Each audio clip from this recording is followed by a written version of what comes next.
ഇമാം ബുഖാരി ജനിച്ച വർഷം അറിയണേ, 94 പിന്നെ 100 കൂട്ടണേ.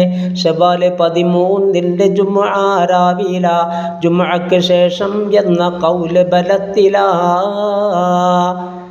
തകപ്പൻ ചെറുപ്പമിൽ തന്നെ മരണപ്പെട്ടുപോയി, സംരക്ഷണം മാതാവ് തന്നെ ഏൽക്കേണ്ടതായി. കുഞ്ഞിൻ്റെ കണ്ണിന് കാഴ്ചയും നഷ്ടത്തിലായി, അതുകൊണ്ട് തള്ള കരഞ്ഞ് പ്രാർത്ഥിക്കുന്നതായി.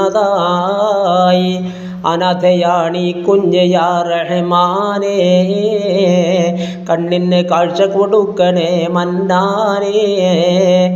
ഒരു ദിവസം ഇബ്രാഹിം നബി സ്വപ്നത്തിലായി കരയുന്ന മാതാവോട് വന്നോതുന്നതായി, നിനക്കുത്തരം അല്ലാഹു പെണ്ണെ ചെയ്തു പോയി, കുഞ്ഞിൻ്റെ കണ്ണിനു നല്ല കാഴ്ച ലഭിച്ചു പോയി.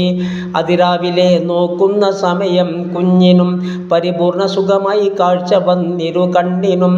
16 വയസ്സിൽ താൻ പ്രവേശിച്ച അവസരം ഹദീസ് ബൈഹാർട്ടാക്കി 70,000.